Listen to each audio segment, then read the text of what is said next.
Bien, empezamos entonces. Eh, Muy buenas noches nuevamente a todos. Gracias por aceptar esta invitación. Eh, Quiero agradecer en forma especial al doctor Hurtado, al doctor Canales, por hacer esta propuesta de este curso y por moderar este evento, que la mayoría de ustedes lo conocen. Ambos son doctores del Hospital Shriners del DF. Como venimos haciendo las últimas semanas, tenemos dos oradores especiales en cada oportunidad. Esta noche nos acompaña el doctor Álvaro Silva, de la Clínica Alemana de Santiago, y el doctor Santiago Gem, que es del Hospital Italiano de Buenos Aires. Así que bienvenidos, y le paso la palabra al doctor Canales, doctor Hurtado, adelante. Hola, ¿cómo están? Gracias, Boris. Buenas noches a todos. Bueno, pues como bien decías, hoy va a ser nuestro último webinar de esta serie de 3 aquí para México. Pues nada, primero agradecerle a nuestros dos ponentes que estén con nosotros. Muchas gracias, Santiago. Muchas gracias, Álvaro. La verdad es que pues es un placer tenerlos con ustedes y que nos transmitan un poquito de sus conocimientos en esta patología que creo que, bueno, es de suma importancia. Ya que, bueno, pues siempre la patología tumoral es un área difícil y que pues siempre hay que estar actualizados, ¿no? Aquí lo que queríamos compartir, bueno, son todas las cuestiones de cómo abordar un tumor y en columna, evidentemente. Y si tienen dudas, por favor, la idea es que sea una plática, como siempre lo hemos hecho, entre amigos y que tengamos la confianza de poder preguntar. Está el chat, el de preguntas o respuestas, y que podamos interactuar con los ponentes para que pues, nos vayan resolviendo esas dudas que tenemos o que siempre van surgiendo, ¿no? Entonces, la verdad es que Santiago y Álvaro, muchas gracias por estar con nosotros y, bueno, pues nada, no sé, Hurtado, si tienes algo más. Pues más que nada darles las gracias a todos los que ya se conectaron con nosotros y pues, invitarlos a que pregunten. Santiago y Álvaro tienen mucha experiencia y tienen una manera muy didáctica de explicar todo esto, entonces creo que le podemos sacar mucho provecho. Y pues sin más, les agradezco a Santiago y Álvaro la participación, a Boris el apoyo y pues adelante Álvaro, comenzamos. Bueno, muchas gracias a todos por escucharnos. Gracias, doctor Hurtado, doctor Canales, por la invitación. Gracias, Boris. Santiago, la idea es que partamos con una introducción sobre el manejo general de las metástasis y un poco los algoritmos que se dan para poder pensar en qué hacer con cada paciente.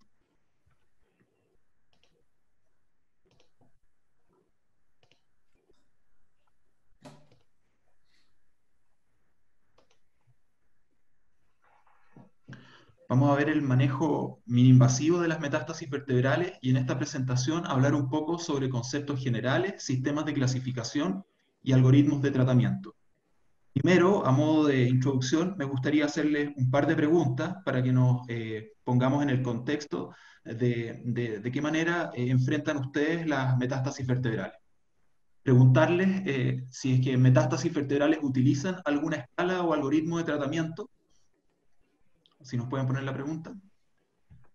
Les puse la pregunta en la pantalla. Por favor, si nos regalan la respuesta para ayudarle a armar la charla al doctor Silva.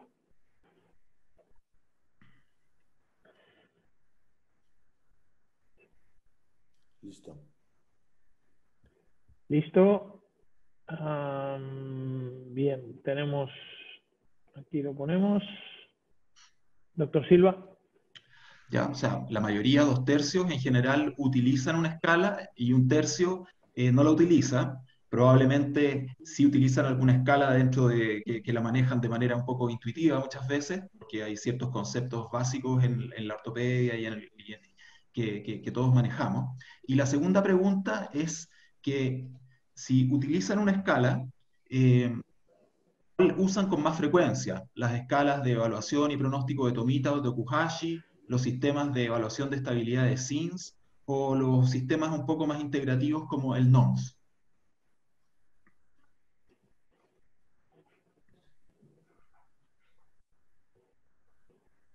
Uf.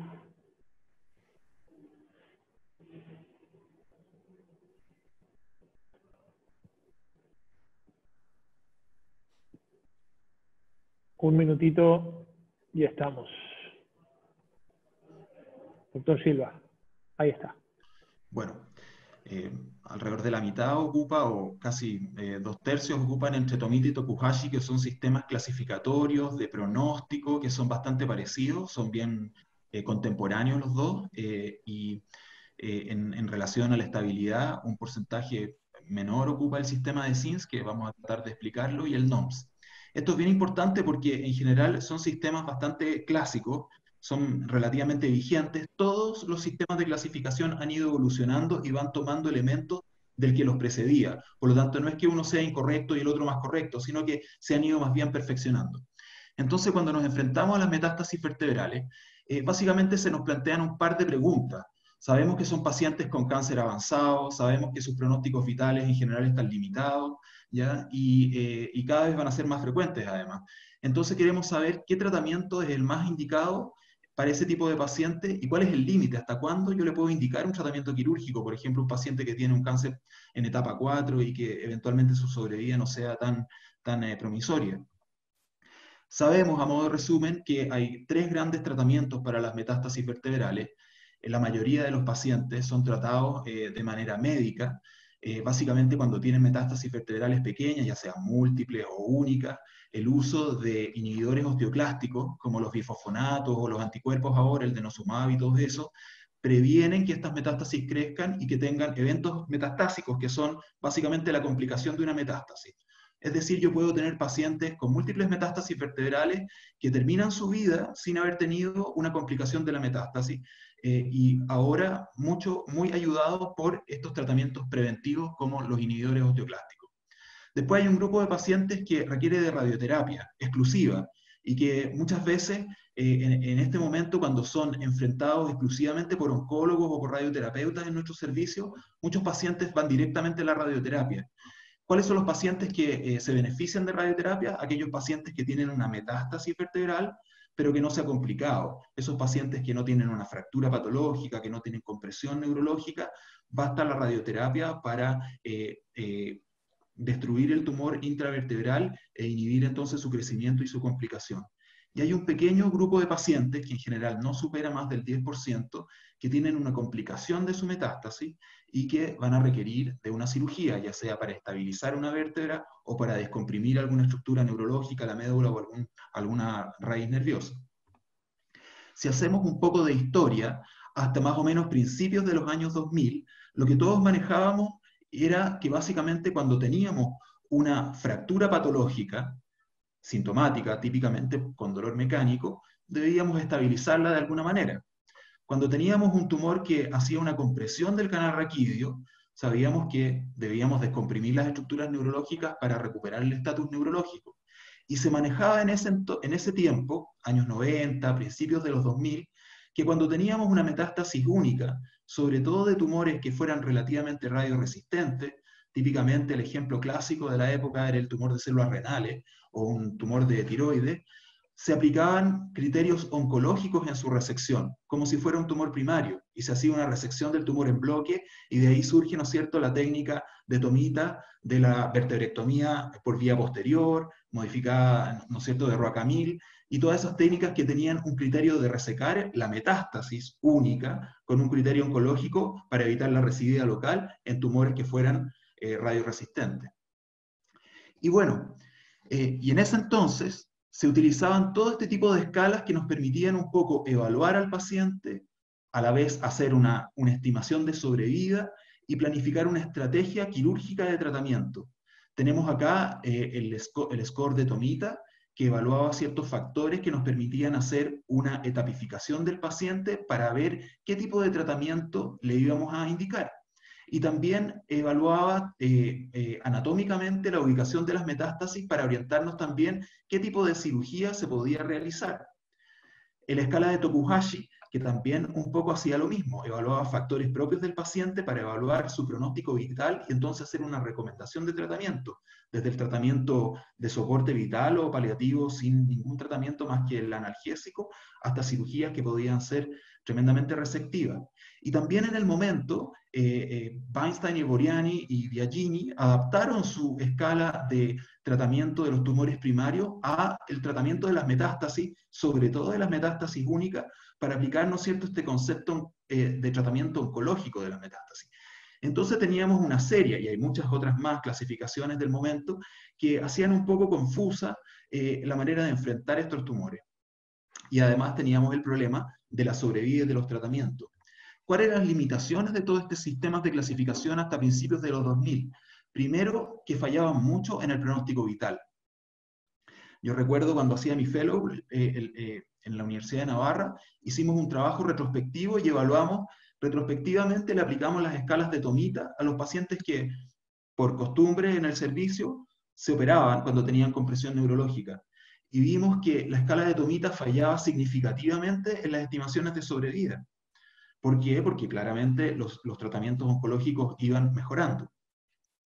Además, estos sistemas de clasificación nos obligaban un poco a hacer grandes resecciones tumorales, cirugías muy agresivas, sobre todo en estos tumores medios radioresistentes, cirugías que tenían una alta tasa de complicaciones, sobre todo de infección.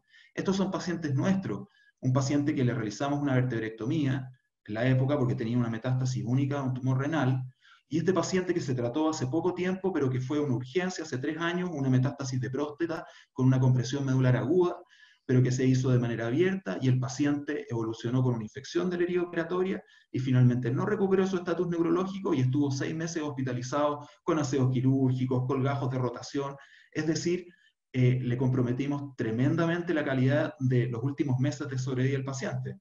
Y vivió más de eso, se logró cerrar la herida, vivió 6 meses, pero básicamente dentro del hospital y sometido a múltiples cirugías.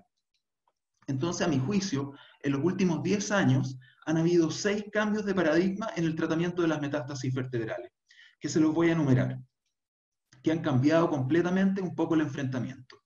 El primero es a partir de esta publicación del doctor Roy Patchell, que es del año 2005, del Lancet, uno de los pocos trabajos randomizados, donde demostraron que realizar descompresión de una metástasis vertebral o de un tumor vertebral que estaba comprimiendo la médula lograba significativas mejorías sobre la radioterapia exclusiva.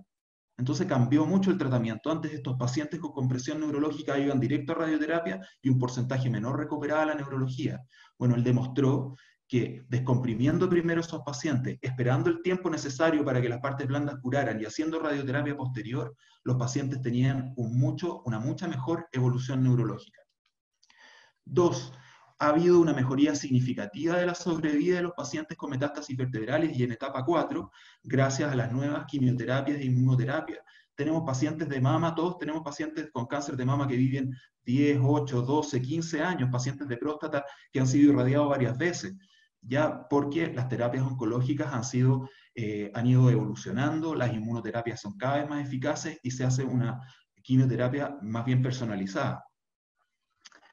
3. La introducción de la radioterapia de alta intensidad o estereotáxica, que sería como un símil de la radiocirugía. Eliminó el concepto de la radioresistencia. Antes teníamos una radioresistencia relativa. Por ejemplo, el ejemplo clásico en este momento es el tratamiento de un cordoma. Los cordomas, que son tremendamente radioresistentes por su crecimiento lento, el tratamiento estándar hasta hace pocos años era la resección quirúrgica, cirugías titánicas de resección y de reconstrucción en lumbopélvica. Con la introducción de la radioterapia de alta intensidad de protones o de iones en aceleradores de partículas y administradas de manera estereotáxica, bueno, estos tumores ya no son necesarios de operar, las series se han ido acumulando y hay evidencia significativa de que no es necesario hacer estas cirugías tremendas que además dejaban muy comprometido neurológicamente al paciente. 4. El concepto introducido por el grupo del Slow Kettering del doctor Bilski y Laufer de la cirugía de separación tumoral cambia el concepto de la necesidad de una resección tumoral amplia en una metástasis vertebral por una resección tumoral pequeña para hacer espacio a la médula espinal, para tener un pequeño espacio de seguridad de 2 a 3 milímetros para poder aplicar radioterapias de alta intensidad estereotáxicas que logren destruir la metástasis alrededor. Por lo tanto, nos limita a una cirugía muy agresiva a una mucho menos agresiva que por lo tanto el paciente puede soportar. 5. La introducción de la cirugía miniinvasiva. Desde hace años venimos viendo que el uso de las técnicas de cirugía mini-invasiva, de las técnicas de patología degenerativa aplicadas a las metástasis vertebrales, como el relleno vertebral con cemento, como las fijaciones percutáneas o como las descompresiones mini-invasivas, que disminuyen el trauma tisular, el sangrado, disminuyen significativamente las complicaciones, sobre todo de infección, y además nos permiten hacer un acceso precoz a radioterapia, sobre todo estas radioterapias que son estereotáxica. Con el Dr. Gem y con otro grupo, acabamos de revisar una serie de 70 pacientes tratados con técnicas mini-invasivas y tenemos complicaciones como roturas durales y hematomas epidurales, pero no tenemos ninguna infección en el grupo, ¿ya? Lo que es muy significativo.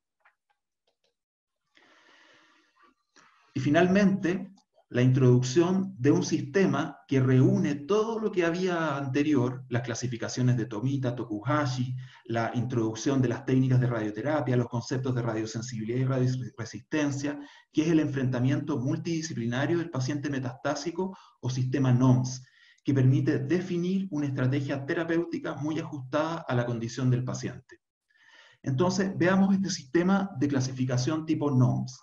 El NOMS viene de la sigla del estatus neurológico del paciente, es decir, el compromiso que tiene por el tumor de sus estructuras neurológicas o del compromiso epidural del tumor, de las consideraciones oncológicas que tienen que ver con la biología del tumor, con la radiosensibilidad, con el crecimiento, con los tratamientos disponibles, de la estabilidad mecánica de la columna. Vamos a considerar si esta columna está estable, inestable, si es necesario fijarla, estabilizarla o no, y de la enfermedad sistémica, que es el compromiso global del paciente, donde el pronóstico vital es lo más importante, pero también donde la condición física del paciente, lo que opina el paciente de su pronóstico y su familia, y también de las alternativas de tratamiento disponibles.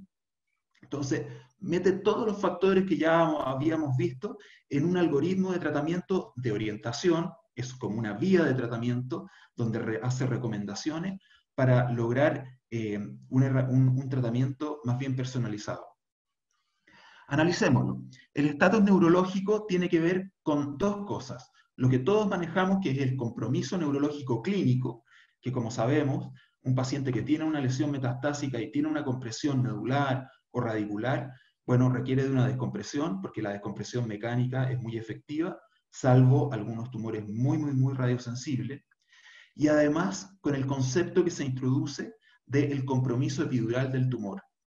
Acá tenemos la clasificación del compromiso epidural, que lo divide en tres grupos, grado 1, grado 2 y grado 3, que tiene que ver básicamente con la ocupación epidural y con la posibilidad de aplicar radioterapia intensa, sobre todo en tumores que son relativamente radioresistentes, sin dañar la médula.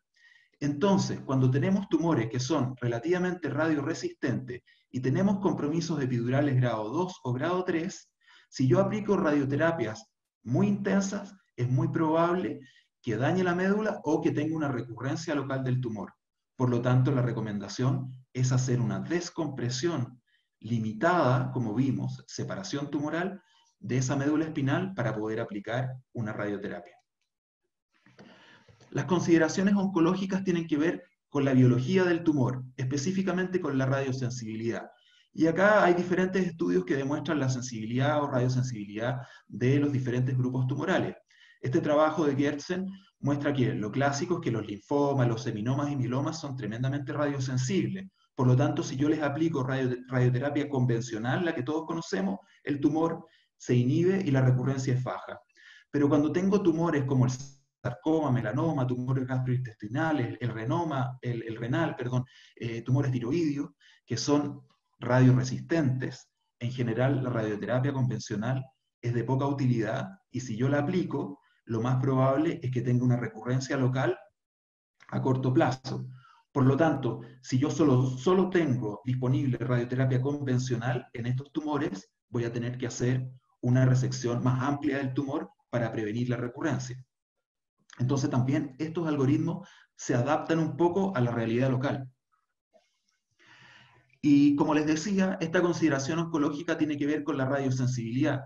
Si yo tengo tumores que son radioresistentes y tengo acceso a radioterapia estereotáxica o de alta intensidad, puedo al paciente hacer una cirugía de separación tumoral y aplicar radioterapia para destruir el tumor remanente.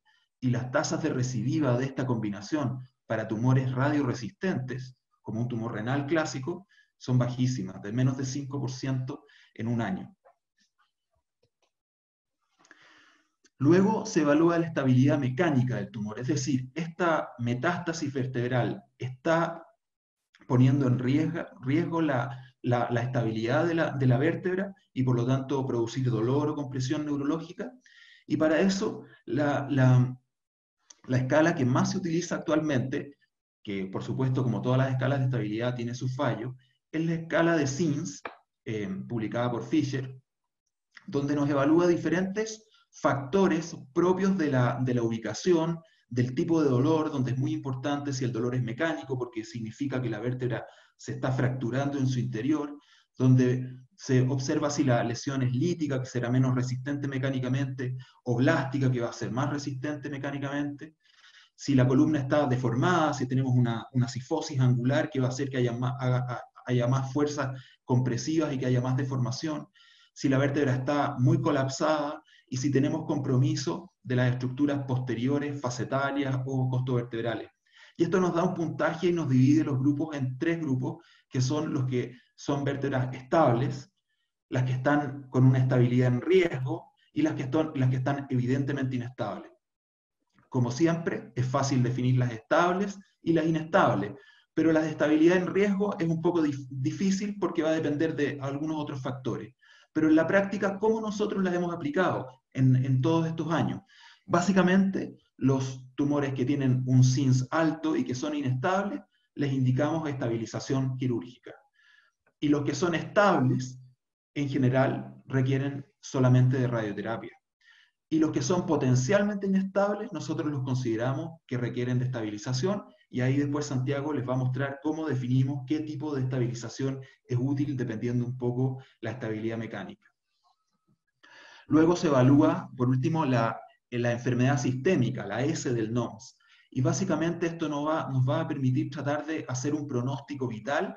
Tenemos todas estas escalas que se pueden seguir utilizando, pero últimamente está la escala de SOR, que es la que ha mostrado mayor valor predictivo en 3 meses y en 1 año de evolución, y que tiene la gracia de que se puede aplicar mediante este nomograma. Se ve complejo, pero es bastante simple, y además hay una app, como todo ahora, donde uno evalúa los típicos factores, como la presencia de metástasis cerebrales, pulmonares, si hay más de una vértebra comprometida, el estatus del paciente, que es el ECOG o el Karnofsky, y además algunos otros factores que se vieron que tenían importancia en la evaluación, y uno traza una línea dependiendo de los factores que nos da un puntaje final, y ese puntaje se traslada a la probabilidad de sobrevida, y entonces evaluamos la probabilidad de sobrevida a 30 días, a 90 días y a 1 año. Y nos da, por ejemplo, 275 puntos, por ejemplo, da una probabilidad de sobrevida de un 40% un año. Y con esto nos vamos a orientar si es que el paciente tiene una sobrevida que hace que la cirugía que nosotros pudiéramos estar recomendando fuera realmente eficiente en términos de agresión y de potencial mejoría. También en la enfermedad sistémica evaluamos si el paciente es operable o no operable. Puede ser que un paciente tenga una sobrevida estimada por estas escalas largas, pero esté emaciado o no quiera finalmente el paciente, dependiendo lo que diga él o su familia. Y además se evalúan también los tratamientos disponibles. Y en general en esta etapa es donde trabajamos muy de la mano con los oncólogos, porque como son tantos factores y ninguna escala pronóstica es capaz de ser exacta, los oncólogos finalmente, en el trabajo multidisciplinario, en el comité oncológico o los radioterapeutas, nos dicen si efectivamente este paciente pudiera ser susceptible de resistir o de ser beneficioso que fuera a una cirugía. Todo esto se resume en esta tabla, donde el paciente se evalúa primariamente por el compromiso epidural, y se clasifican en 2. Pacientes con bajo compromiso epidural, 0 o 1, y pacientes con alto compromiso epidural. Se evalúa si el tipo tumoral es radiosensible o no radiosensible, la estabilidad mecánica y y su condición física, básicamente si el paciente es capaz o no de resistir una cirugía. Y según esto, nos da las opciones terapéuticas.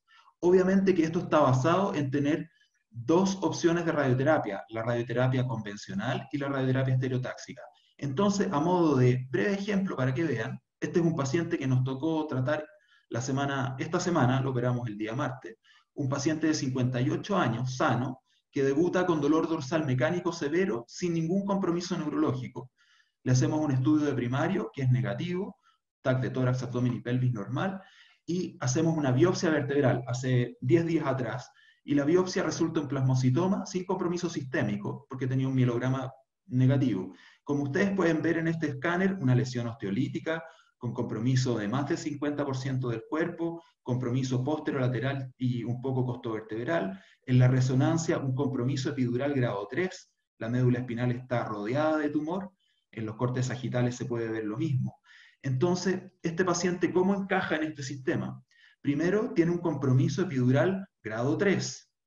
Segundo, es un tumor altamente radiosensible, un plasmocitoma.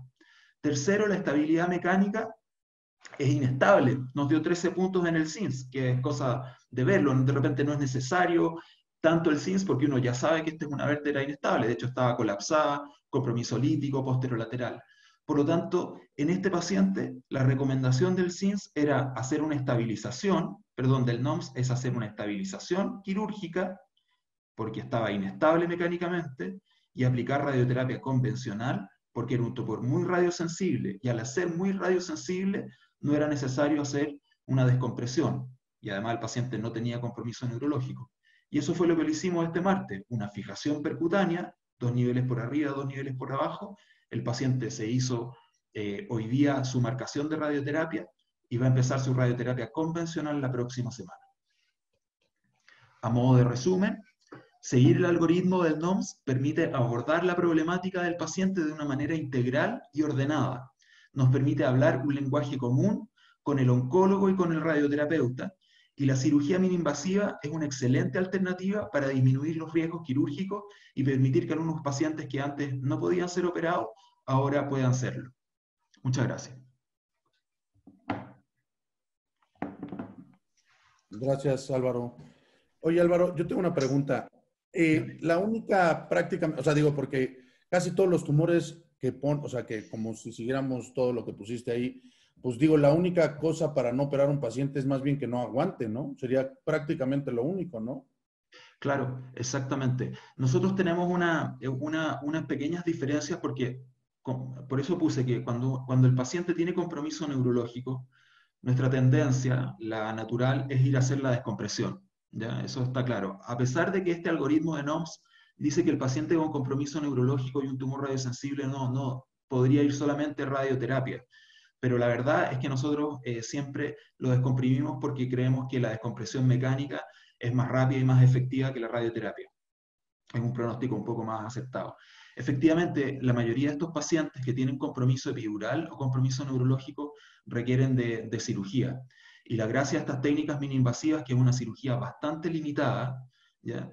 Sangra poco, se complica poco y el riesgo de infección es muy bajo. Okay. Bien, bien. La verdad, felicidades. Hay una pregunta del doctor José Fernando Ramos. ¿La estabilización anterior la realizas con algún implante o solo es posterior? ¿O sí haces estabilizaciones anteriores? Para ser sincero, en nuestra serie prácticamente no tenemos ningún paciente que haya requerido de estabilización anterior, porque son metástasis, y la verdad que si uno tiene acceso a radioterapia estereotáxica, que es la misma radioterapia de siempre, lo único que va asociada a software donde se programa la radioterapia por diferentes portales y se logra mayor concentración en el foco.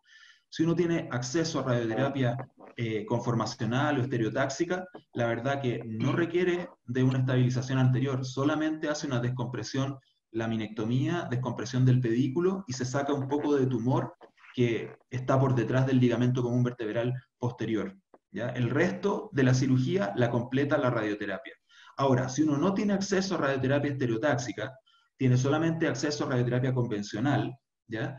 Claro, ahí uno debería ser un poco más agresivo en la resección del tumor, porque si no, es muy probable que si el tumor es un poco más radioresistente, tengamos un crecimiento tumoral y nuestra cirugía dure poco y tengamos que reoperar al paciente.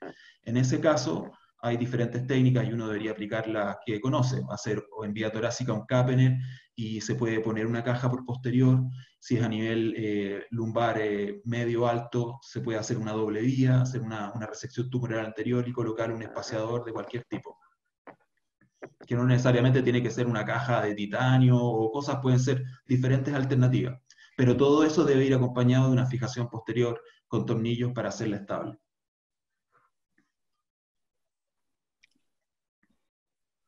Álvaro, también nos están preguntando el doctor Sergio Hernández que en caso de destrucción vertebral a nivel lumbar, L5 y niveles sacros con compresión del saco dural y radicular, ¿qué es lo que recomendarías? Claro, Un poco en la práctica nosotros partimos haciendo esta cirugía mini-invasiva en tumores vertebrales en pacientes con radiculopatías, con metástasis sacra. Y lo que hacemos es exactamente lo mismo. Hacemos fijaciones percutáneas en puente, tornillos percutáneos por arriba y por debajo de las vértebras involucradas, y luego vamos a hacer una descompresión. Es bien sencillo si uno lo piensa, por ejemplo, a nivel lumbar, si uno tiene un tumor, una metástasis que está invadiendo el pedículo, parte de la vértebra y tiene compresión del canal y una radiculopatía, prácticamente a nivel lumbar la técnica es muy parecida a una técnica de un TLIF mini-invasivo. ¿Ya? Hace la fijación percutánea, aborda por el lado, saca la faceta, la lámina, y en vez de ir al disco, bueno, se va comiendo un poco el pedículo y reseca tumor. Entonces es una técnica bastante conocida por nosotros a nivel lumbar. Por lo tanto, es un buen lugar donde partir. También hemos operado metástasis sacra y sacroiliacas, y hacemos también fijaciones lumboiliacas percutáneas. ¿Ya? Me ha tocado un paciente con un cáncer pulmonar y un mieloma que han tenido compromiso solamente de la estabilidad mecánica y estas fijaciones percutáneas, más radioterapia, y la evolución ha sido sumamente buena. Platicando con Santi en relación al tratamiento mínimo invasivo en este tipo de pacientes, y tú ya lo mencionaste, la caída en las infecciones en estos pacientes es fantástico, ¿no? Es una de las principales indicaciones o que ha hecho girar hacia ese tipo de tratamiento. Y la pregunta sería, pues ya hoy día prácticamente ya no optan por hacerlo abierto y hacer una cirugía muy agresiva, o todavía consideras que hay algunos casos que serían candidatos a estas cirugías tan agresivas que se hacían antes?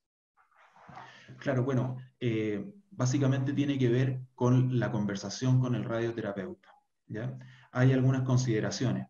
Por ejemplo, como les comentaba, hay pacientes, sobre todo pacientes con cáncer de próstata, que han sido irradiados ya varias veces. Un tumor que ya ha sido irradiado debemos considerarlo radioresistente, porque no podemos dar más dosis de radioterapia a la médula porque podemos tener una lesión medular por radioterapia.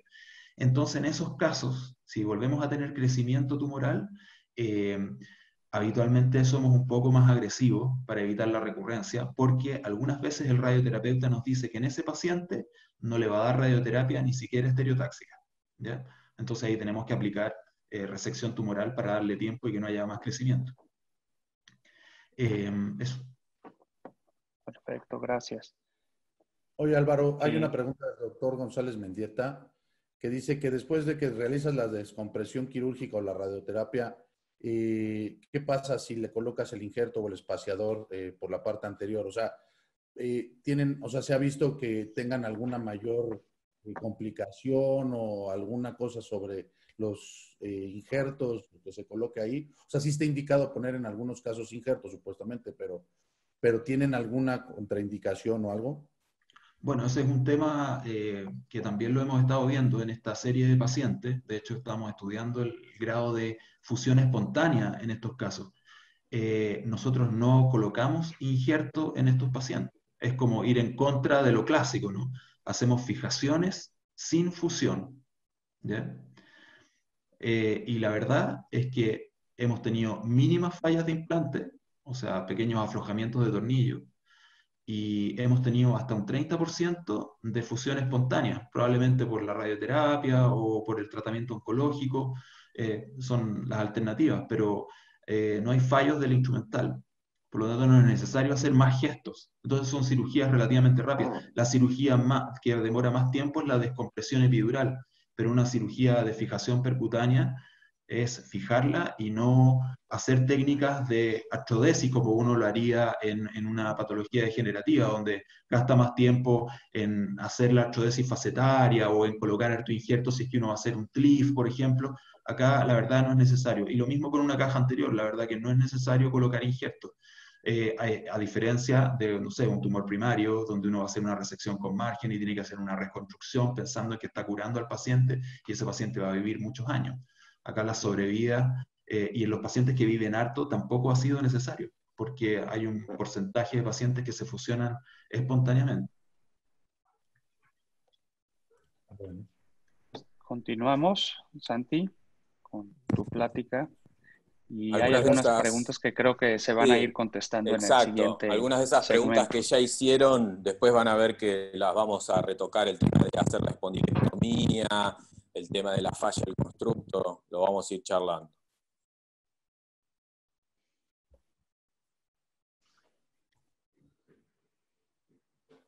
Bueno, ante todo, bueno, gracias al doctor Canales, a Antonio, a Boris. Bueno, con Álvaro ya dimos varias charlas, así que estamos... lo bueno que la primera vez con Álvaro no nos conocíamos, y el primer curso que fuimos a dar a Dallas, invitados por Boris, nos conocimos ahí, lo bueno que hacíamos lo mismo, así que eso fue una grata sorpresa, que aunque nos separa la cordillera, del otro lado usábamos el NOMS, así que bueno, así que estamos trabajando en varias cosas juntos. Los objetivos del tratamiento, yo voy a tratar de explicarles lo más pedagógicamente posible cómo pensamos el paciente en base a lo que contó Álvaro del NOMS y qué técnica quirúrgica dentro de las técnicas mínimamente invasivas utilizamos.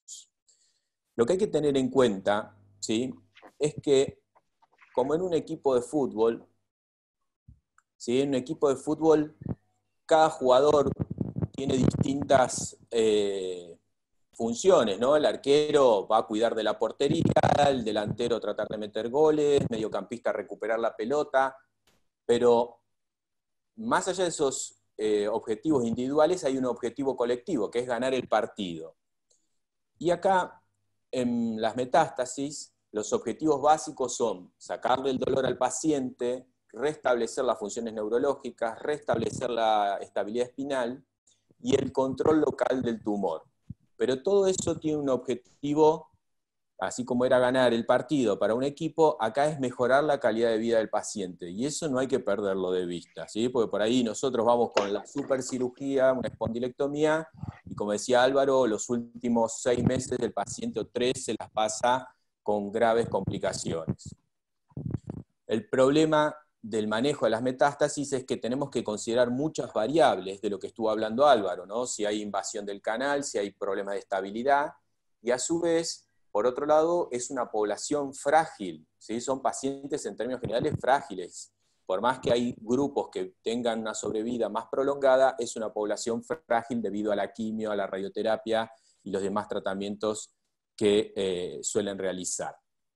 Esto es lo que vimos del NOMS, ¿sí? Y del NOMS, que esta sigla neurológica, oncológica, mecánica y sistémica, nosotros como cirujanos, ¿sí?, tenemos que expedirnos en 2 principales, que es la neurológica y la mecánica, ¿sí?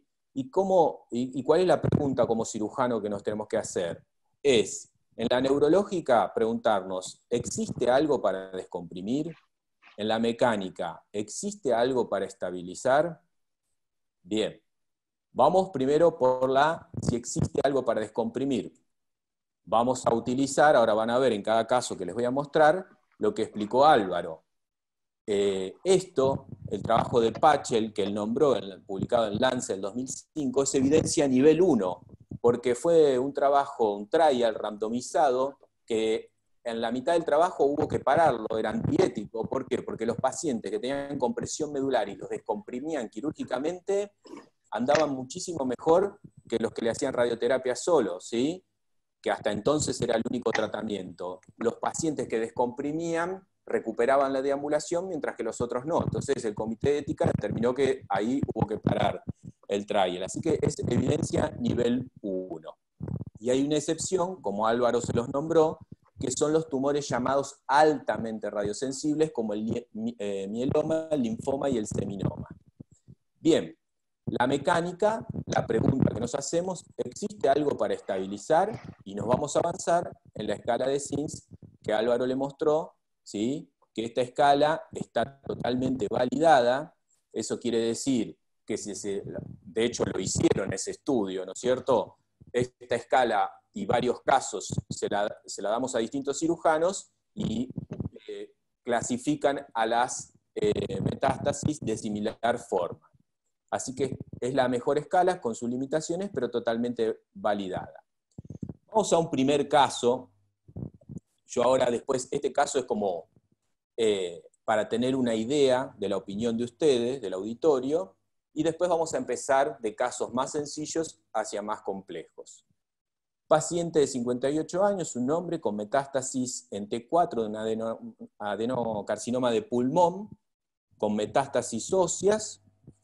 Este paciente tenía mucha dorsalgia, mucho dolor mecánico, y mientras esperaba que su seguridad social autorizara la cirugía, en pocos días hace un deterioro neurológico, ¿sí? O sea, hasta entonces estaba con un buen performance status, pero finalmente hace una paraparesia.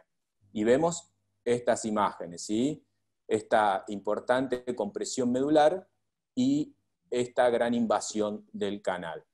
Acá pueden ver la TC, el colapso vertebral, ¿sí? Esta escoliosis de novo, el compromiso de la costovertebral y la invasión del canal. Así que acá, Boris, vendría mi primer pregunta, es un poco a ver qué opinen, más allá de lo que explicó Álvaro, sería bueno que cada uno lo haga de lo que hace en la práctica diaria, ¿sí? Y no ahora porque Álvaro explicó o les presentó el NOMS, porque está bueno para poder ir compartiendo esos diferentes puntos de vista. Así que pueden ir votando. La primera opción sería poner un corset y cuidados paliativos, un corset y radioterapia, hacer una cementación de la vértebra T4 más radioterapia, una fijación más radioterapia, fijación, descompresión más radioterapia y finalmente hacer una resección en block, por supuesto con fijación, ¿no? Son como distintas opciones y lo bueno es eso que les pido, traten de votar de cómo lo harían en la práctica. Así ok. que, Tenemos...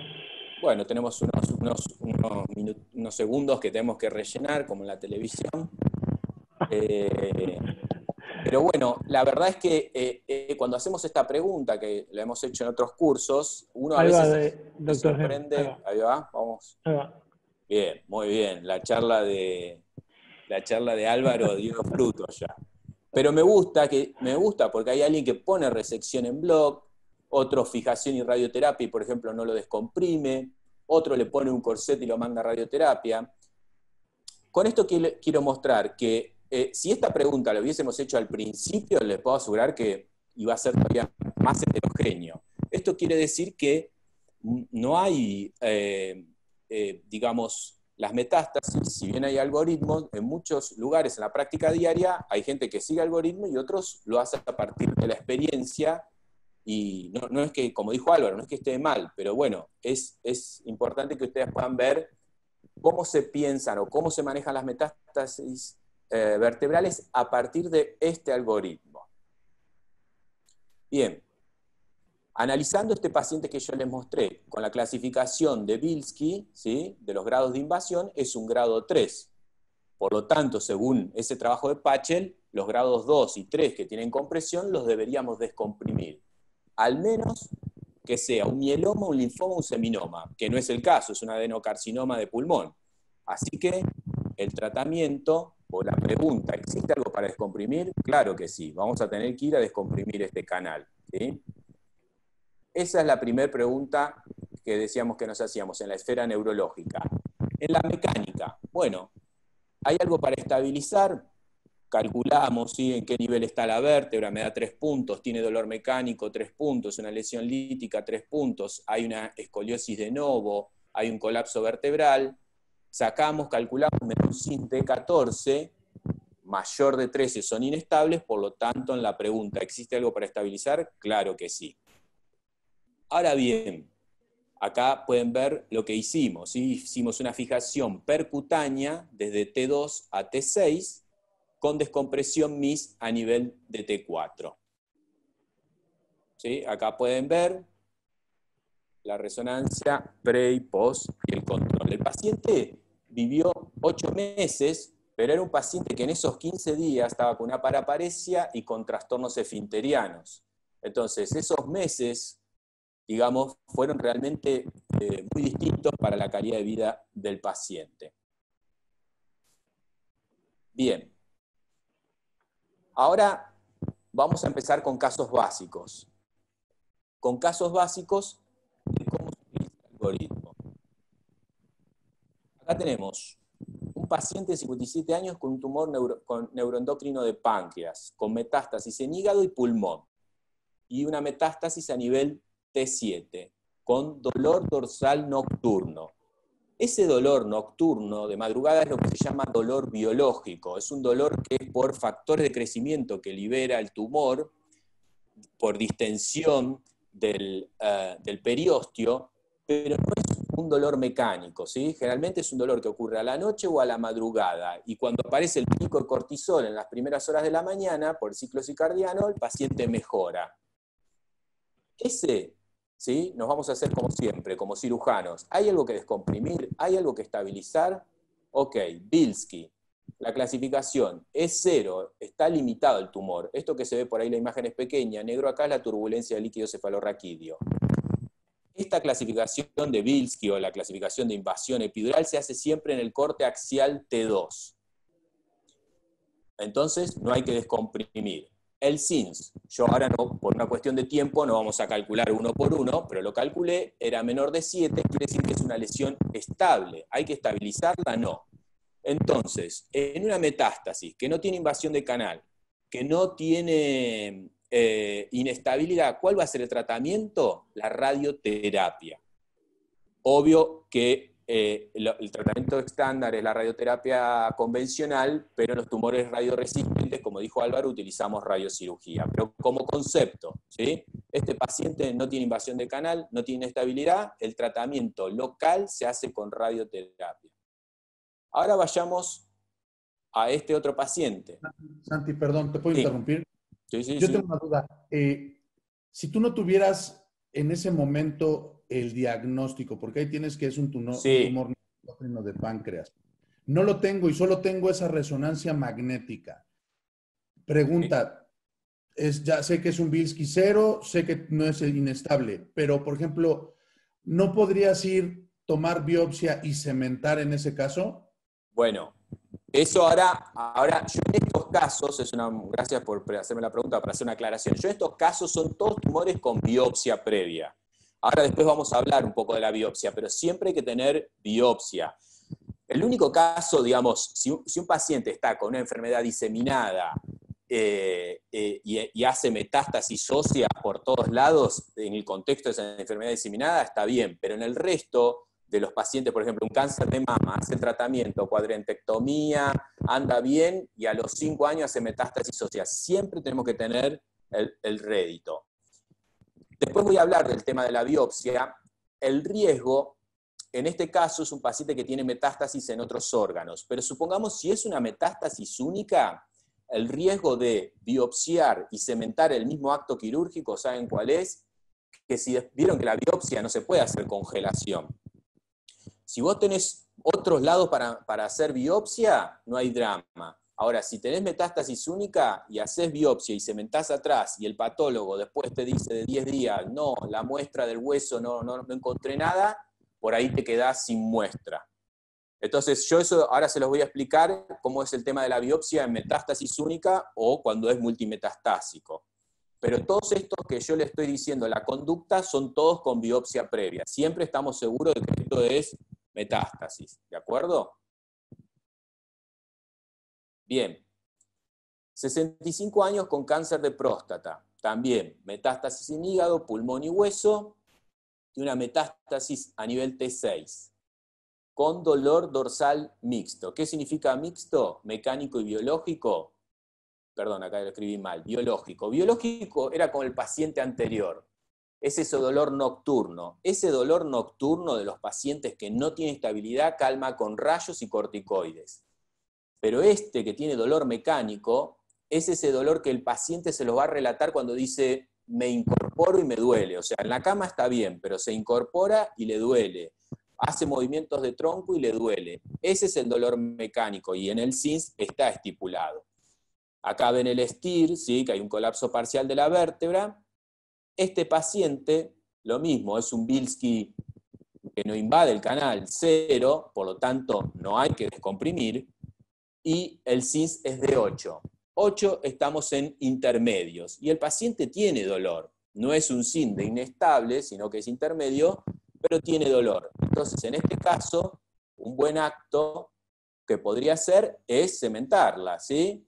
Una cementación le va a quitar el dolor ambos, tanto el biológico como el mecánico, pero por supuesto que después hay que hacer radioterapia, no hay que olvidarse de eso. El control local de la patología metastásica se hace con radioterapia.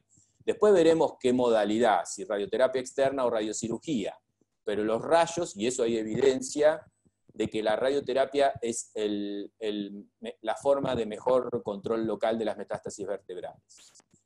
Acá vamos con otro caso, ¿sí? Lo mismo, son casos donde yo ya tengo biopsia, punción biopsia de la vértebra. Sé que estamos hablando de esto, porque miren acá, una mujer de 61 años con cáncer de mama, con ¿sí? el tipo HER2, y cáncer de colon también tenía la mujer. Así que imagínense, si no es importante, pues lo vamos a volver a hablar, el tema de la biopsia. Biopsia da metástasis de mama a nivel T12 con dolor mecánico severo, neurológicamente bien. Y acá lo mismo, pueden ver las imágenes, ¿sí? El STIR positivo, hay una insinuación sobre el canal, pero está lejos de la médula, una gran lesión osteolítica. ¿Hay algo para descomprimir? No, está el Bilski, este es de entre 0 y 1. No hay que descomprimir nada. Ahora bien, calculamos el CINS y me da 13. Es una lesión inestable. Entonces, ¿qué hacemos acá? Y acá ya una cementación puede ser insuficiente, ¿sí? Realmente es una lesión inestable. Entonces, una buena táctica es hacer una fijación percutánea. ¿Sí? Hacer una fijación percutánea. Después les voy a explicar, si quieren después hablamos un poco en detalle, que hoy hicieron la pregunta, el tema del soporte en la columna anterior, pero bueno, a esta paciente le hicimos una fijación T11, un nivel por arriba, uno por abajo, ¿sí? Con una cementación al nivel T12 y la radioterapia. Hasta acá fueron como los 3 casos básicos. Si quieren hacer alguna pregunta, ahora vamos a ir avanzando casos más complejos, pero es como el caso que no tiene ni invasión ni inestabilidad, radioterapia. El que tenía un poco de inestabilidad, un CINS intermedio, sin invasión, puede ser una cifoplastía con radioterapia. Y este último que ya sí era inestable y le hicimos una fijación percutánea, siempre más radioterapia. ¿De acuerdo? Y como decíamos, siempre con biopsia previa. Seguimos adelante. No sé si hay alguna pregunta. Si quieren, vamos a ir aumentando la complejidad del tipo de caso. Como quieran. Hay varias preguntas en Q&A, doctor Canales. No sé si querés elegir algunas de esas. Sí, bueno, es que en realidad, como dice Santi, hay algunas que se van a comentar después, pues no perfecto, perfecto. Okay. Avanzamos y después las evacuamos. Sí, sí, es verdad. Bien, casos Santi, intermedios, sí. Santi, nada más tu micrófono pégatelo un poquito más porque está sonando que se mueve mucho y se distorsiona. Perfecto, perfecto. A ver ahí me escuchas mejor. Sí, gracias. No, gracias por avisar. Bueno, casos intermedios. Mujer de 43 años con un tumor neuroendocrino de cuello uterino, una metástasis a nivel T12, lo mismo. Cuando digo dolor mixto es mecánico y biológico, y con compresión medular. fíjense el canal, ¿sí? Tiene compresión tanto del cuerpo vertebral como posterior, un infiltrado posterior. La pregunta, para descomprimir la clasificación de Bilski, ¿sí? La diferencia entre el grado 2 y el grado 3 tienen compresión medular. ¿Cuál es la diferencia? En el grado 2 uno ve líquido cefalorraquídeo y en el grado 3 no ve nada, ¿sí? Así que podríamos decir que es un grado 3, igual en ambos lo que vamos a tener que hacer es descomprimir. Y la estabilidad que calculamos dio 11. Es un SINS intermedio. ¿Qué hacemos entonces? Bueno, descomprimir lo vamos a tener que descomprimir, y ya los intermedios se llaman también potencialmente inestables. Así que tenemos un valor absoluto de 11, cercano ya a las que son inestables.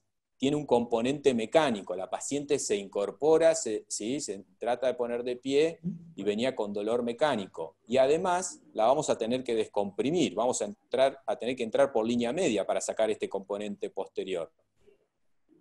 Así que le hicimos una fijación percutánea de T10 a T12, una cementación, ¿sí?, de T11 con descompresión MIS. Acá pueden ver las imágenes del procedimiento, ¿sí?, la cementación, y luego entramos por línea media. Van a ver, les quiero mostrar los dos tipos de descompresiones. En este caso, generalmente, como le decía Álvaro hoy, la cirugía de separación uno la hace como si fuera casi una sustracción pedicular, se va metiendo por el pedículo lateral, pero en los casos como este, que está infiltrada la espinosa y hay un componente posterior, uno debe entrar por línea media.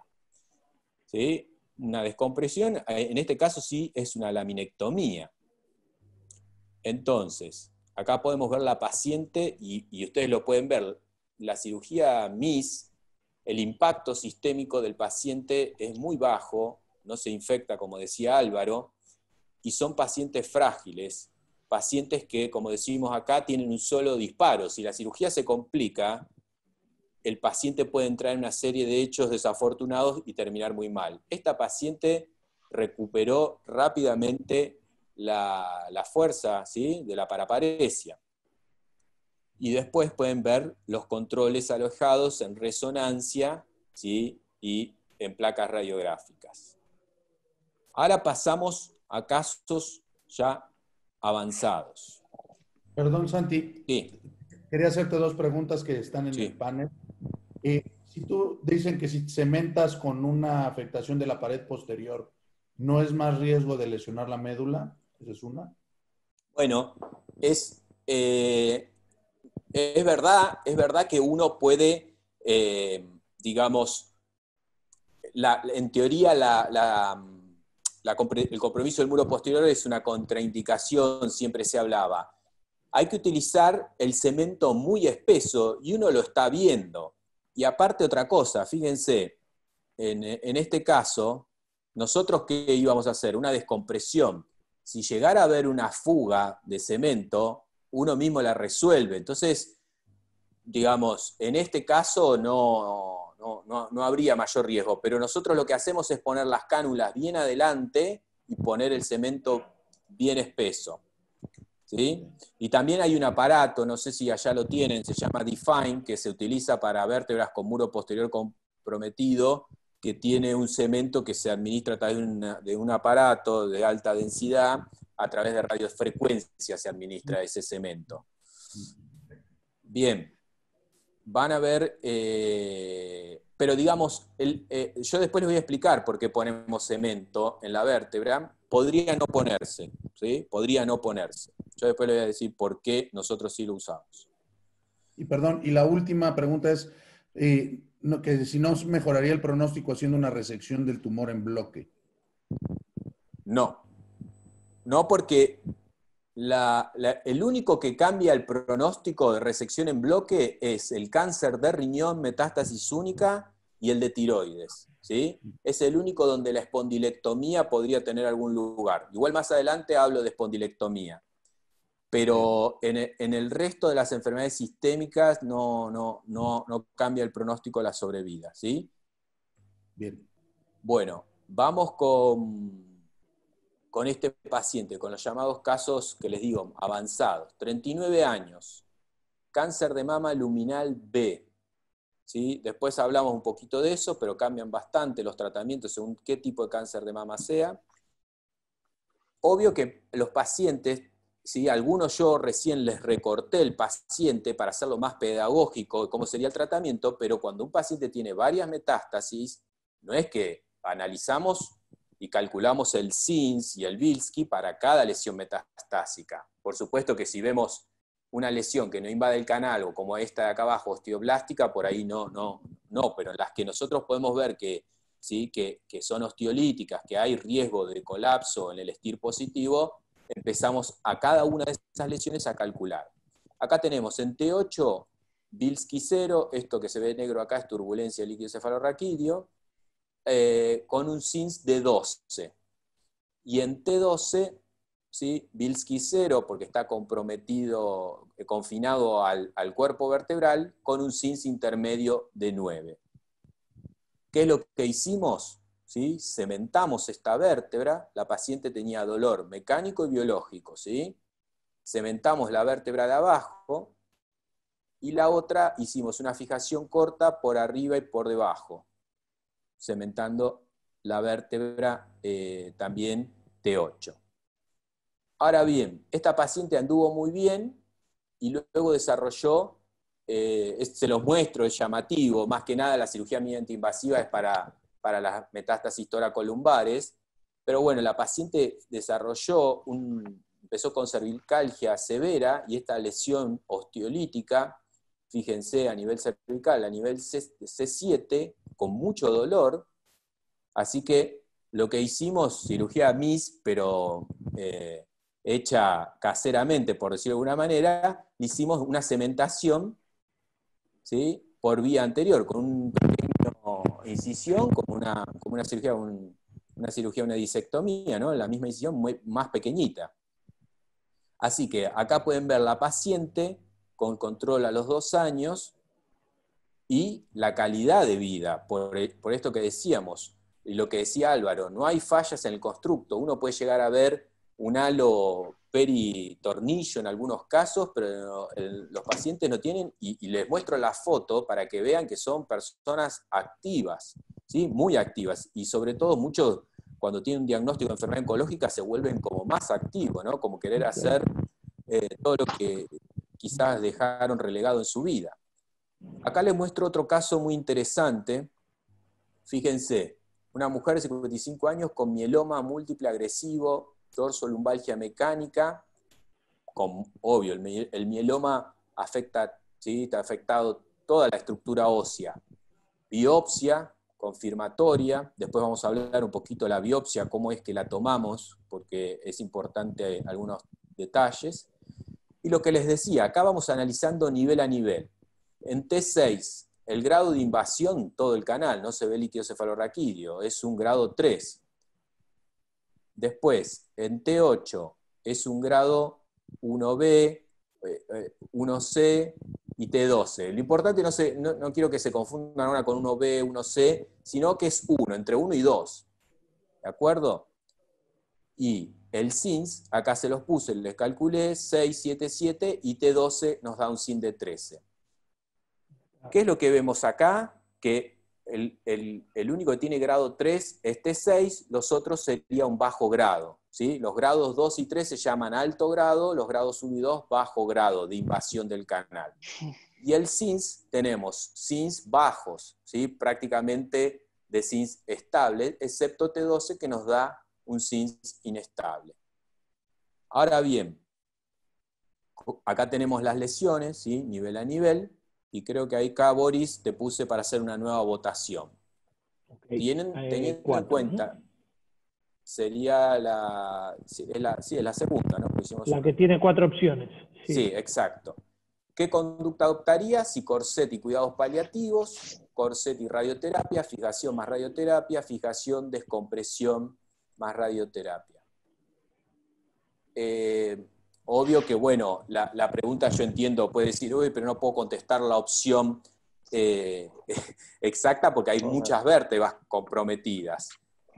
Pero bueno, más que nada, vos avisame, Boris, cómo viene la... Ahí estamos. Están votando, todavía están votando, Perfecto, perfecto. Bueno, este caso, cuando terminen de votar, que seguro van a votar perfecto. Ahí va. A ver. Ahí va. Fíjate. Bueno, fijación, descompresión y radioterapia. Corsé más radioterapia, bien. Bueno, es interesante, y por eso lo traje al caso, porque hoy Álvaro ya se los mostró, y acá se lo voy a mostrar con resultados. Fíjense, está bien, uno dice, un grado 3 hay que descomprimirlo, pero ¿qué les dijo hoy Álvaro? Los tumores altamente radiosensibles, miren la resonancia. T6, ¿sí? Lo único que hicimos fue tratarle la inestabilidad. ¿Por qué? Porque se acuerdan que en las excepciones para los Bilski 2 y 3, mieloma, linfoma y seminoma, no hay necesidad de descomprimirlo. Miren cómo se limpia el canal. El linfoma lo mismo, el linfoma son altamente quimiosensibles. Les puedo asegurar que con linfoma al paciente le hacen la quimio y ya se siente bien en la primera dosis de quimio, ¿sí? Y esto es con radioterapia, se limpia el canal, no le tuvimos que descomprimir. Así que, ante la presencia del mieloma, si hay invasión del canal, confíen en la radioterapia. Ustedes encárguense de la estabilidad. Así que lo que le hicimos fue una fijación corta, T12L1, con tornillos fenestrados y cementados. Bueno, avanzamos sobre otro caso de los más complejos. Una mujer de 61 años con cáncer de riñón, 2011, tuvo una recidiva porque le habían hecho una nefrectomía parcial, hizo una metástasis suprarrenal y una metástasis a nivel lumbar 4 que nos vino tratado ya de otro lugar, ¿sí? La paciente del interior de Argentina, con inmunoterapia, pero la habían irradiado. Y hoy se acuerdan, el tumor renal está dentro de los llamados tumores radioresistentes. Entonces, cuando uno se encuentra con esto, es complejo, se tiene que sentar a hablar con el radioterapeuta, a ver si le puede hacer una segunda dosis, porque este no es el caso, porque la paciente tiene afección de otros órganos, metástasis en otros órganos, pero la metástasis única de riñón es una de las posibles indicaciones para una espondilectomía o radiocirugía. La paciente nos viene con esta gran masa tumoral invadiendo el canal, con dolor mecánico, biológico, con mucha cruralgia. Pueden ver acá la tomografía, la lesión, ¿sí? Como la vértebra está comida, una lesión osteolítica, y la gran invasión del canal. Entonces, hay que descomprimir, es un Bilski 2, sí, hay que descomprimir. Y un SINS 12 hay que estabilizar. Son SINS intermedios, pero cuando hay, ahora les voy a explicar por qué, cuando uno está ya llegando a los SINS inestables, y ni hablar si va a descomprimir, hay que fijarlos. Este caso se los muestro por varias cosas. Fíjense, fijamos un nivel por arriba, uno por abajo, cementamos, y otra cosa, en cáncer de riñón, la embolización previa, ¿sí? Porque son tumores que sangran mucho, muy vascularizados. Esto para que recuerden, ¿sí? Recién les mostré un caso de mieloma. Los mielomas son altamente radiosensibles. En estos 3 casos confíen que la radioterapia les va a limpiar todo el canal, no va a haber problema. Estos son de sensibilidad intermedia, y depende de los subtipos, hay que hablar, pero en términos generales responden a radioterapia externa, y estos, que los clásicamente se llamaban radioresistentes, son radioresistentes a la radioterapia externa, pero sí responden a la radiocirugía. Esta es la sigla de la radiocirugía, SBRT, ¿sí? Bien, la radiocirugía, lo que les contó Álvaro, ¿qué pasa? Es una gran dosis que yo le tengo que dar al tumor, pero yo tengo pegada la médula, y la médula, dependiendo uno cómo administre la radioterapia, tolera entre 14 o 18 grays, y yo tengo que darle al tumor una dosis muy importante. Entonces, si yo tengo el tumor que me invade el canal y está pegado a la médula, no voy a poder dar esa dosis ablativa de radioterapia. ¿Por qué? Porque la médula es lo que se llama órgano a riesgo. Entonces, dependiendo de cada caso, es variable la distancia, ¿sí? puede ser de 2 a 8 milímetros, dependiendo. Eso hay que charlarlo con el radioterapeuta muy bien para ver la táctica quirúrgica y lo que nosotros tenemos que hacer en la cirugía. Y es lo que se llama cirugía de separación. No es hacer la gran espondilectomía o la gran resección en bloque, sino que es a través, acá ven el Quadrant, el mismo que usan para patología degenerativa, ¿sí? Uno entra en forma lateral y sí hace una hemilaminectomía y va haciendo como si fuera, el pedículo está reemplazado por tumor, pero como si fuera una sustracción pedicular, se va metiendo por el pedículo, resecando, y va, ¿sí?, haciendo como una cavidad, separando la médula o el saco dural de la lesión tumoral. ¿Para qué? Para crear una distancia que al radioterapeuta después le permita, ¿sí?, le permita aplicar esa dosis ablativa. Porque si yo estoy en esta condición, el radioterapeuta, esta zona, después es lo que ellos llaman, le queda fría la zona, ¿sí? Como la médula es un órgano a riesgo, cuando hace el PTB, que es el planeamiento de la dosis que va a mandar, automáticamente se queda una zona fría acá, no irradiada. Entonces, para que sea efectiva, el radioterapeuta necesita tener lugar entre la médula, el órgano a riesgo, y el tumor. Eso es lo que se llama la cirugía de separación, ¿sí? Y es esto que ven cómo queda respetada la línea media y queda una cavidad con separación entre el tumor y el saco dural. Y este es el último caso, que integra muchas cosas, que bueno, y después pasamos a los temas más controversiales. Una mujer de 37 años, semana 30 de embarazo, en el 2006, ya muy joven, ¿sí?, le habían detectado un carcinoma intraductal, le hicieron el tratamiento estándar, cuadrantectomía, vaciamiento, radio, quimio, hormonoterapia.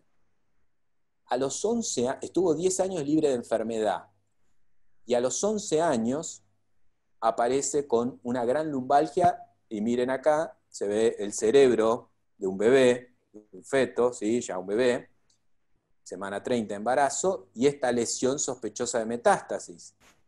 Así que se hizo la cesárea, se lo maduró al feto y se hizo la cesárea, salió todo bien, y a partir de allí se estudió a la paciente. Se estudió, pueden ver este compromiso del lumbar 1, una lesión osteolítica, por eso la paciente no podía estar de pie del dolor.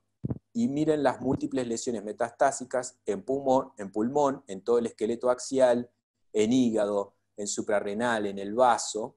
Se hace, por supuesto, habían pasado 10 años libre de enfermedad, es mandatorio hacer biopsia, da que es una activación de su enfermedad oncológica de base, el cáncer de mama, y encontramos estas múltiples lesiones metastásicas. Creo que acá, bueno, está el resumen de la paciente, una paciente joven con un cáncer de mama tipo luminal B, no tenía nada de déficit neurológico, pero sí impotencia de poder incorporarse por dolor, y con un estado general, por supuesto, una chica joven muy bueno.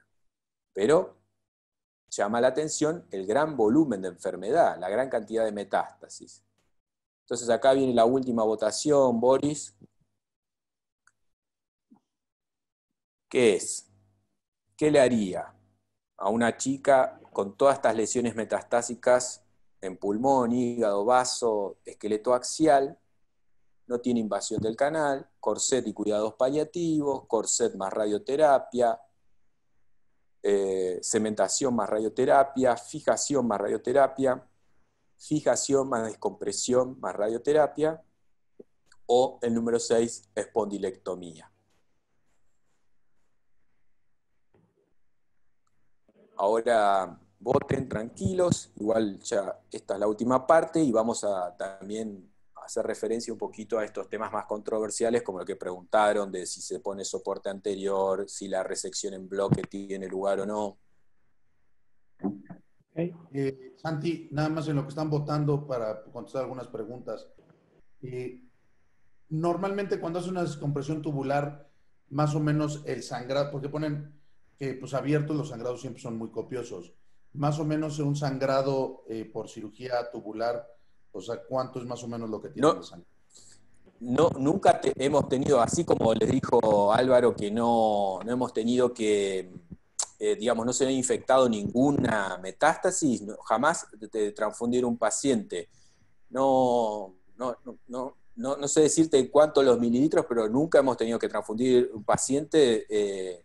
Obvio que si es una metástasis de melanoma, una metástasis de riñón, los embolizamos siempre. Y si lo embolizan, hay que coordinar todo, porque si lo embolizo esta semana y lo opero la semana siguiente, ¿sí? Lo embolizamos y lo operamos al otro día. Pero no hemos tenido problemas del sangrado, ¿sí? Bueno, fijación más radioterapia. Muy bien. Algunos resección en bloc, corset y cuidados paliativos. Bueno, hay representantes de todas las opciones. Eso es lo interesante de las metástasis, ¿no? Las distintas opiniones. Bien. Entonces, siguiendo esta sistemática de trabajo, que no es la única, pero la que estamos presentando hoy con Álvaro, que es el NOMS, es nuestra paciente no tenía, también la escala que le decimos de Bilski es la escala imagenológica, también por supuesto tomamos los reflejos, la fuerza del paciente, la clínica, no tenía ningún signo de compromiso motor, de compresión, solo el dolor mecánico, así que Bilski grado 1, por lo tanto, radioterapia. Ahora bien, calculándole el SINS, nos da un SINS de 13, es una lesión inestable, por lo tanto, necesito estabilizarla. Ahora bien, fíjense que no era la única metástasis, ¿no es cierto? Había otras, y como les decía, vamos haciendo el análisis de cada una de ellas. De esta manera, ¿sí? Vamos calculando, en T7 el SINS nos dio de 10, en T8 7, en lumbar 1 13, en sacro 1 6. Y el Bilski lo pueden ver acá, 1, 0, 1, 0, 1. ¿Qué quiere decir? Que ante nuestra pregunta, ¿hay algo que descomprimir? Y todo está entre 1, 0, 1, 0, 1, o sea, 2 y 3 nada más hay que descomprimir. Así que, ¿qué hacemos? Sacamos eso, ya nos quedamos tranquilos que no hay que descomprimir. Ahora bien, ¿hay algo para estabilizar? Bueno, esta de 6 no es para estabilizar, nos quedan el SINS de 10 y 7 que son intermedios y la de 13, ¿sí? Que es el lumbar 1, que realmente es inestable. O sea, 2 lesiones potencialmente inestables y una L1 inestable. Entonces, esas dos cosas son las que define el cirujano. Ahora, la esfera oncológica y sistémica nos las da el equipo multidisciplinario, el oncólogo, el médico internista, ¿sí? ¿Qué es? ¿Qué tratamientos posibles hay? Porque de repente hay anticuerpos monoclonales que nosotros ni sabemos que existen y pues viene el oncólogo y nos dice, no, operalo porque hay posibilidad. Entonces, eso es muy importante, la discusión multidisciplinaria. Clásicamente la mama es un tumor que es radiosensible de los tumores sólidos, ¿sí? Y sistémicamente, ¿cómo se evalúa el pronóstico del paciente? Bueno, hay un montón de escalas, una de las más que exactitud tiene dentro de todo es la que mostró hoy Álvaro, el normograma. No obstante, yo a esta paciente le hice el cálculo con todas, ¿no? Con Tokuhashi, Tomita, Bauer, el Owestri y el normograma, y todo me daba como algo muy paliativo, con poca sobrevida. Sin embargo, la oncóloga me decía, no, va a tener de 1 año y medio a 2 años seguro de sobrevida. Pero yo le digo, pero tiene metástasis, ¿no? Tiene metástasis hepática en el pulmón, un gran volumen de enfermedad. No, tenemos tratamiento. Ok. Así que, por supuesto, además era una mujer que recién había tenido un bebé, la operamos desde ya. Lo que le hicimos fue una fijación percutánea, 2 niveles por arriba, 2 por abajo, y a nivel T7 y T8 la cementamos. Luego le hicimos radioterapia, ¿sí? 3D conformada. Acá no tiene lógica hacer radiocirugía porque es una persona que tiene una paciente con muchas lesiones metastásicas. La radiocirugía se utiliza para metástasis única o paciente oligometastásico, que no supere 3 metástasis. Y este es el control, ¿sí? A los 3 meses, con su bebé, su familia, podemos ver el control al año. A mí cuando me mandaba la foto yo decía, bueno, lo que decía Álvaro, porque no se ponen injertos óseos.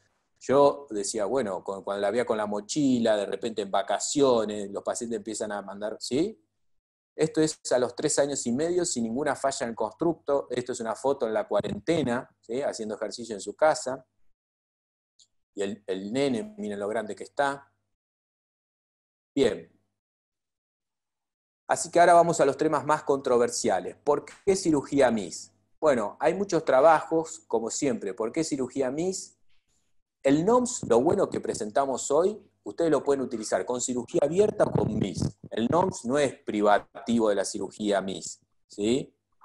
Pero obvio que la jerarquiza el NOMS a la cirugía MIS. ¿Por qué? Porque habla que los pacientes con metástasis son pacientes frágiles donde hay que tratar de cumplir esos objetivos que vimos al inicio, mejorando la calidad de vida y tratar de minimizar el riesgo de una complicación. Son igual de efectivos para la recuperación neurológica, para el alivio del dolor. Lo que tiene la ventaja MIS es que tiene menor morbilidad. Y que no es poca cosa, porque si se nos... Esto es lo que yo les quiero transmitir, lo mismo que le dijo Álvaro, que el paciente no se infecta, eso lo que lo va a llevar a ustedes es que le lleguen más pacientes, porque el oncólogo muchas veces le debe pasar, les mezquina al paciente, porque el oncólogo quiere hacer todo su tratamiento, y se lo da al cirujano, el cirujano lo infecta, se hace una fístula, perdió el paciente. Entonces, la cirugía MIS permite con gran efectividad poner rápidamente el paciente en manos nuevamente del oncólogo para que termine sus tratamientos de quimio, radioterapia, inmunoterapia. Entonces empiezan a llegarles más pacientes.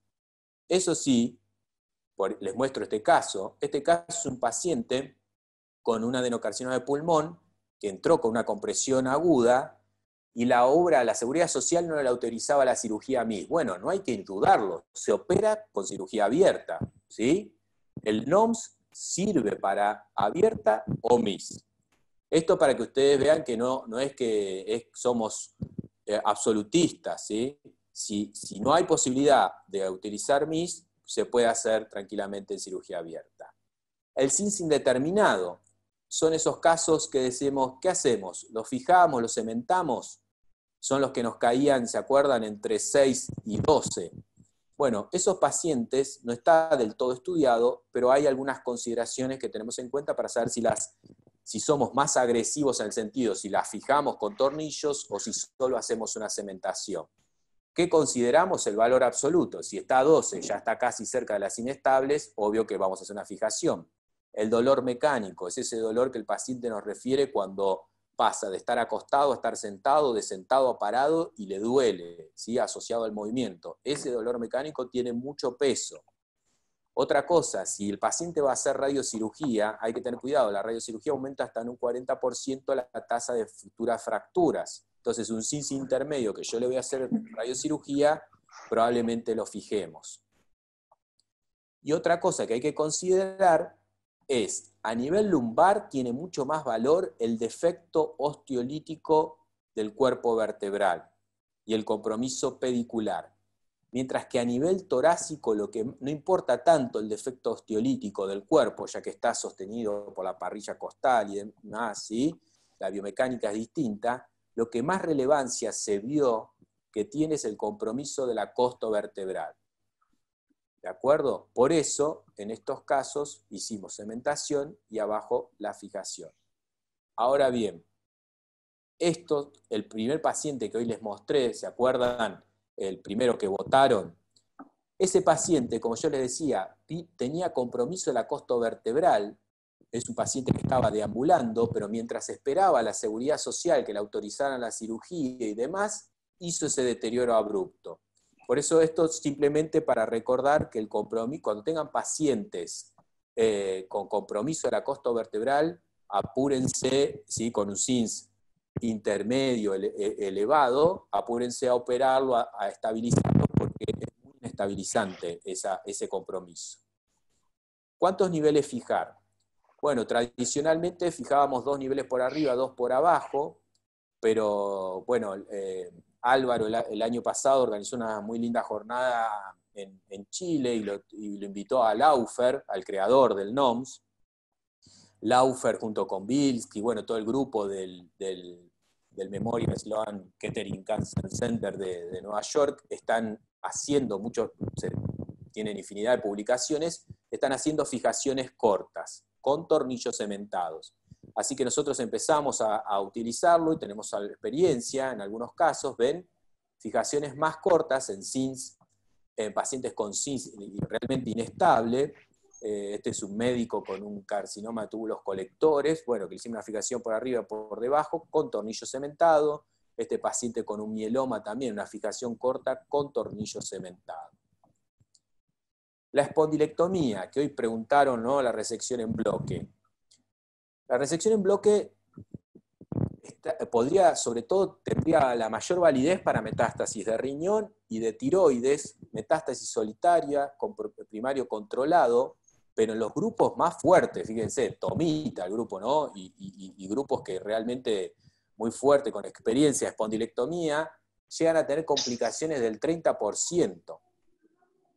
Y los trabajos, ¿sí? Nosotros, esta paciente que tengo acá, nosotros hacemos espondilectomía, sí, pero la reservamos para los tumores primarios. Esta era una paciente que había tenido un linfoma en la juventud, hizo el tratamiento radiante y después desarrolló un sarcoma radioinducido, ¿sí? Y acá sí hicimos una espondilectomía, pero para las metástasis solitarias existe gran evidencia a esta altura que muestra que la radiocirugía tiene la misma tasa de control con muchísima menos morbilidad. Acá les muestro un caso. Esta es una paciente de 64 años con antecedentes, fíjense esta paciente, ¿no? 2013 adenocarcinoma de pulmón. Le hicieron lobectomía, quedó en R0. 2015, cáncer de mama, cuadrantectomía, quedó en R0. 2017, cáncer de cuello uterino, le hicieron anexohisterectomía, R0. Y en los controles aparece esta pequeña lesión en el PET, ¿sí?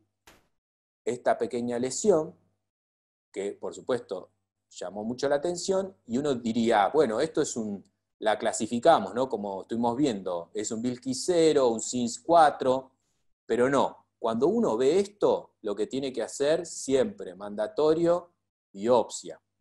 Biopsia. Y lo que usamos nosotros, acá no se llega a ver bien, pero es la técnica coaxial. ¿Por qué? Que es, se acerca una aguja más grande, llegamos hasta el borde del tumor y sale una aguja más pequeña que toma la biopsia para tratar de no contaminar.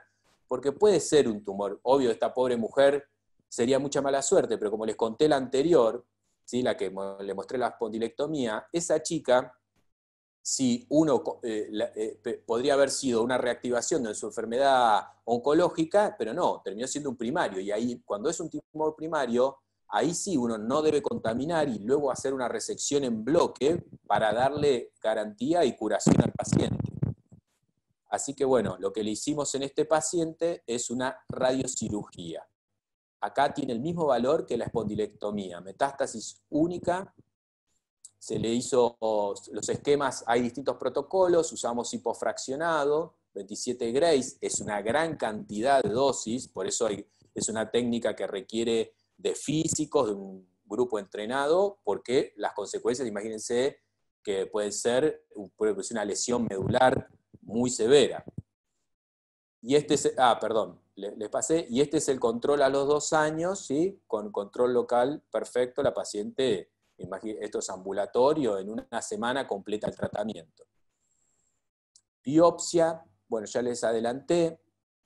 Saber que estamos tratando antes de tomar una conducta terapéutica. Siempre que uno pueda, por lo menos esa es nuestra visión, siempre tomamos biopsia, porque puede ser un primario y uno puede cometer un error, porque ustedes ya vieron, hay pacientes que tienen más de un tumor primario, y no es lo mismo que sea una metástasis de colon, que sea una metástasis, que de repente el paciente tiene un cáncer, nos ha pasado, ¿sí? Un paciente con cáncer de próstata, hacemos la biopsia vertebral y nos da que es de pulmón y le descubrimos que también tiene un cáncer de pulmón. No aconsejamos cementar la vértebra con una lesión tumoral sin previo diagnóstico, lo que les decía. Una cosa es cuando si hay otras lesiones para biopsiar, pero si es metástasis única, uno si hace el acto de biopsiar y cementar, se puede quedar, después la muestra no puede ser insuficiente y no tiene dónde sacar más muestra. Entonces, si hay otras lesiones, bueno, ahí sí. pero si no, no lo aconsejamos. Falla en el constructo. Estos pacientes, estamos haciendo, bueno, tanto la bibliografía, ¿sí? La bibliografía con cirugía abierta tiene muy bajo índice de fallo en constructo, un 2 a un 8%, radiológico, ¿sí? Sintomático, el Laufer, una serie muy grande, llega al 3%, pero pacientes con muchos niveles, ¿sí? Y en cirugía abierta. Imagínense que en cirugía MIS uno está dejando toda la banda de tensión posterior intacta atrás, ¿sí? Los tejidos, los músculos, parece que no, pero todo eso también ayuda. Y nosotros, en el trabajo que estamos haciendo multicéntrico con Álvaro y otro grupo más, como les decía, solo lo que se llega a ver es un halo peritornillo en algunos pacientes, en otros incluso lo que decía Álvaro, fusión espontánea, pero no falla en el constructo.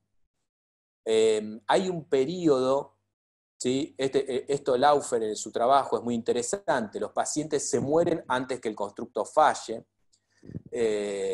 pero por ejemplo esta chica con más de 3, una chica activa, ¿sí? Con 3 años y medio de evolución y sin ninguna falla en el constructo. Nosotros ponemos cemento, uno podría fijar 2 niveles por arriba y 2 por abajo sin necesidad de poner cemento en el medio, por supuesto. Lo que pasa es que la radioterapia hace que la vértebra, ¿sí? Comprometida, en este caso lumbar 1, se vaya remineralizando, pero eso ocurre alrededor de al mes o 2 meses después de la radioterapia. Entonces ahí se calcula que en los primeros 3 meses hay un mayor estrés del constructo, producto a que la columna anterior no hay ningún soporte. Pero no obstante, no se justifica a hacer una gran cirugía como para poner ahí un mesh o alguna otra cosa. No lleva a fallas en el constructo. La sobrevida, como conclusión, es que ninguna de nuestras tablas de sobrevida, Tokuhashi, Tomita y todas las que estuvimos hablando, toma en cuenta un montón de cuestiones moleculares que sí toman en cuenta los oncólogos y que cambian drásticamente la sobrevida. Una paciente, esta paciente era luminal B, una paciente como esta chica, pero que fuera triple negativo, no hubiese vivido capaz que 3 meses o no llegaba a los 6 meses, ¿sí? Entonces, eso cambia mucho también y es clave la opinión, por lo tanto, del oncólogo. Y así, no es un tema para ahondar, pero cada uno de los tumores, el cáncer de colon, si tiene mutación del BRAF, cambia drásticamente la sobrevida. Entonces, ninguna de nuestras tablas tiene metido esto. Así que es sumamente importante hablar con el oncólogo. Por último, para decirles que está realmente estudiado que las fracturas, ¿sí? Uno dice, bueno, son pacientes que le hacemos un tratamiento paliativo. El tratamiento de las metástasis es paliativo. No obstante, hay trabajos que demuestran que el colapso vertebral, la fractura, ¿sí? Con colapso vertebral, aumenta la mortalidad de estos pacientes, porque entra en una serie de hechos desafortunados. El paciente de repente no deambula, hace una TBP o aumenta el consumo de opioides y eso le trae otro tipo de trastornos, así que se ha asociado a a una reducción en la sobrevida. Y por otra parte, hay trabajos, ¿sí? Este trabajo muy interesante, que no obstante, en pacientes con poca sobrevida, lo que más se debería considerar es el performance status, ¿sí? Del paciente. Eso tiene prioridad sobre la sobrevida, porque, como siempre decimos, no es lo mismo que el paciente viva por ahí 5 o 6 meses, este paciente vivió 8 meses, pero que lo haga con pañales, sin deambular, con trastornos esfinterianos, que un paciente que tenga sus últimos meses de vida con otra calidad. Siempre los cuento, este hombre, me acuerdo mucho de él, Félix, que les digo con toda sinceridad, al mes nos vino a preguntar si podía utilizar Viagra, sildenafil, con su mujer. Un paciente que hasta antes de la cirugía había estado, ¿no?, con pañales, incontinencia, vino con la silla de ruedas, ¿sí?, con una gran afección, una paraparesia importante. Entonces, creo que la calidad de vida es algo clave que le estamos dando al paciente con esta cirugía. Bueno, mucha información. Así que ahora sí los escucho todas las preguntas que me quieran hacer. No sé si hay algunas preguntas dentro del chat. Digo, la verdad es que, Santi, prácticamente respondiste casi todas las que están ahí. No sé si alguien más tenga alguna pregunta. Dado. No se te Creo escucha. que se tocaron todos los puntos. Pues muchas gracias a los dos. Creo que fue algo muy, muy útil para todos. Tuvimos un panorama muy amplio y creo que nos llevamos muchos conocimientos nuevos. Y sobre todo, bueno, pues pues nos hicieron el favor de resumir todos estos conceptos. Y bueno, pues cuando repasemos el estudio, bueno, ya vamos a saber, lo vamos a entender mucho mejor. Pues muchos de los participantes los felicitan por sus pláticas, a Álvaro y a Santiago. Y bueno, pues creo que ya estamos un poquito sobre el tiempo. Y bueno, nada más me queda agradecerle a todos los que estuvieron ahora sí con nosotros hasta el final, a Boris, a Medtronic por apoyarnos en estos cursos, bueno, en estas pláticas que para pues, conocer mejor ciertos aspectos de la columna. Y Santiago y Álvaro, pues ya saben, les agradecemos mucho el tiempo que se tomaron y las excelentes presentaciones. Gracias. Canales, no sé, ¿quieres Sí, bueno, la verdad es agregar?